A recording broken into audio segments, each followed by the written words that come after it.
Louis XIV le roi Soleil et l'empire du faste. Il a régné plus longtemps que quiconque dans l'histoire de France.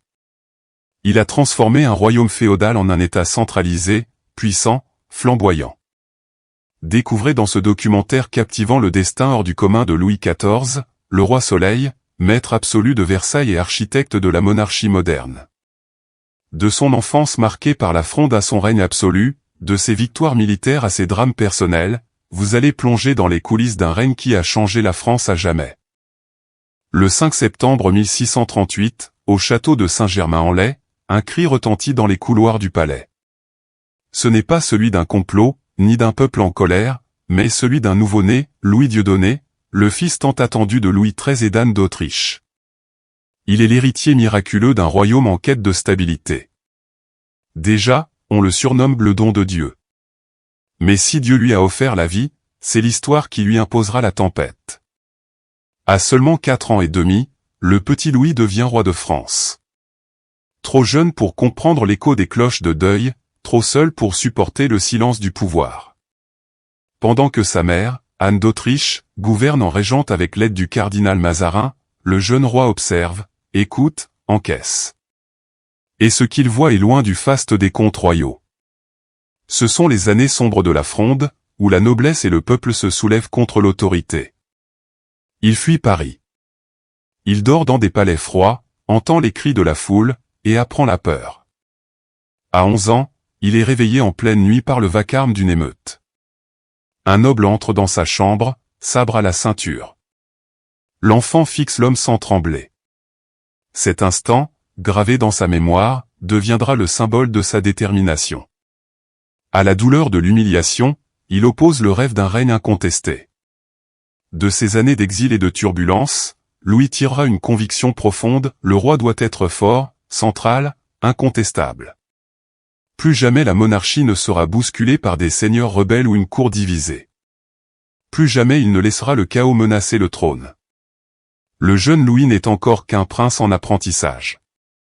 Mais déjà, dans son regard, brûle la lumière d'une étoile qui veut dominer le ciel. Le roi Soleil est en gestation. Pendant que le jeune Louis grandit dans les couloirs dorés des palais, c'est un autre homme qui gouverne en son nom, le cardinal Mazarin. Éminence grise de la Régence, successeur de Richelieu, Mazarin manie la diplomatie et le pouvoir avec une main de fer. Louis l'admire autant qu'il le redoute. Ce prélat italien, fin stratège, lui enseigne bien plus que la religion, il lui transmet l'art de l'État. La patience. La prudence. La manipulation. Mais Louis XIV n'est pas un élève passif. Derrière ses silences, il observe tout. Il comprend vite que pour régner sans partage, il lui faudra maîtriser non seulement les armes, mais aussi les cœurs et les esprits. À mesure qu'il devient adulte, il se forge une vision du pouvoir à l'opposé du tumulte de sa jeunesse, un pouvoir stable, contrôlé, majestueux. En 1654, à 16 ans, il est sacré à Reims. La cérémonie est fastueuse, mais la réalité politique est moins glorieuse, Mazarin est toujours aux commandes. Louis accepte de l'attendre. Il apprend l'art de la guerre, mais aussi celui du théâtre et de la danse, dans lesquels il excelle. Il devient le roi comédien, le roi chorégraphe, qui se met en scène pour mieux fasciner. Quand Mazarin meurt en 1661, Louis prend tout le monde de court. Il annonce qu'il gouvernera seul, sans premier ministre. Une décision sans précédent depuis des siècles. Ce moment est son premier acte de souveraineté. Le jeune lion a patienté.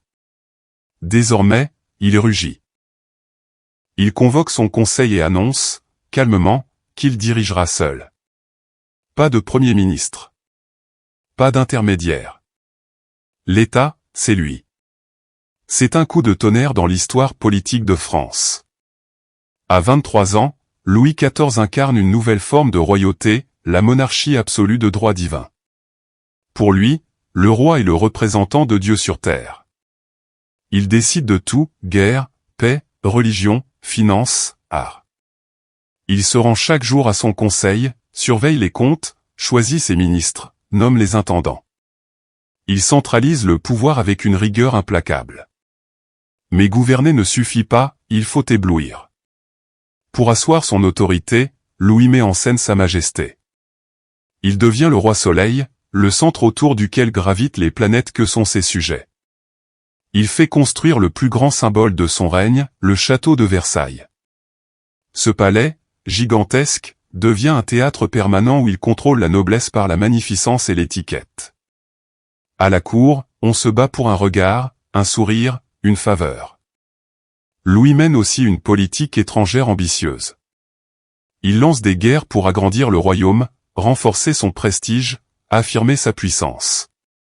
En quelques années, la France devient la première puissance d'Europe. Il réforme l'armée, soutient l'économie, développe la marine, favorise les arts. Le roi-dieu rayonne, et avec lui, tout un pays. Mais cette ascension fulgurante aura un prix. Et bientôt, les premières ombres viendront troubler l'éclat du soleil. Si l'apogée de Louis XIV brille d'un éclat inégalé, les années suivantes annoncent un long crépuscule semé d'orages.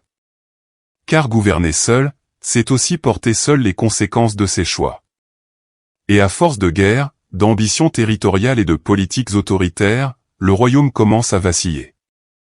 Louis mène plusieurs conflits majeurs, la guerre de Hollande, 1672-1678, la guerre de la Ligue d'Augsbourg, 1688-1697, et surtout la guerre de succession d'Espagne, 1701-1714.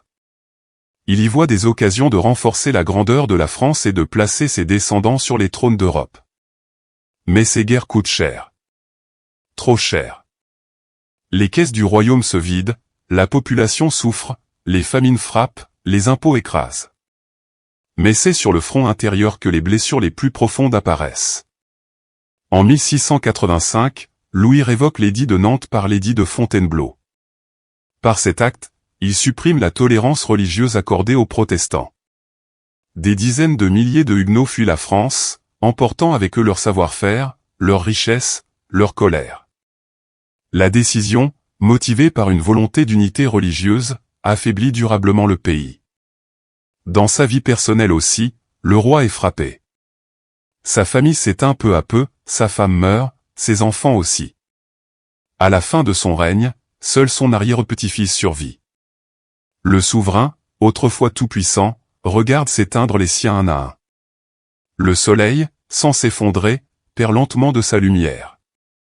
Louis XIV, devenu austère et pieux, se replie sur lui-même. Il assiste à l'effritement de la gloire qu'il a mis une vie à bâtir.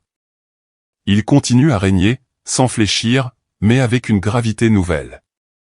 Le roi Soleil connaît enfin la morsure du doute, la fatigue du temps. En 1715, malade et affaibli, il sent la fin venir.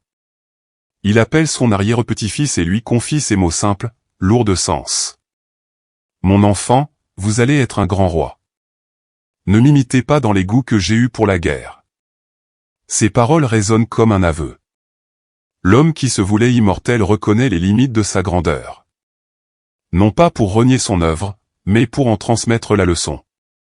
Le 1er septembre 1715, le roi Soleil s'éteint, après 72 ans de règne. Un record inégalé. Il laisse derrière lui un royaume puissant, une monarchie transformée, un peuple qu'il a aimé autant qu'il l'a craint. Et une trace indélébile dans l'histoire. Le 1er septembre 1715, la France se réveille sans son roi. Louis XIV, le monarque absolu, s'est éteint après 72 ans de règne, le plus long de toute l'histoire de France et même d'Europe. Mais si l'homme a quitté le monde des vivants, le roi Soleil, lui, entre dans l'éternité. Son héritage est immense. Il laisse une France centralisée, modernisée, respectée mais aussi appauvrie et fatiguée. Il a changé la monarchie à jamais, désormais, le roi ne gouverne plus depuis les batailles ou les tribunaux, mais depuis l'image qu'il projette. Louis XIV a compris avant tous les autres que le pouvoir n'est pas seulement une autorité, c'est un théâtre. Versailles en est la scène, et son règne, la pièce maîtresse. Les philosophes des Lumières, pourtant critiques envers l'absolutisme, reconnaîtront en lui un génie politique. Les historiens, eux, débattront encore longtemps, tyran ou visionnaire, despotique ou réformateur.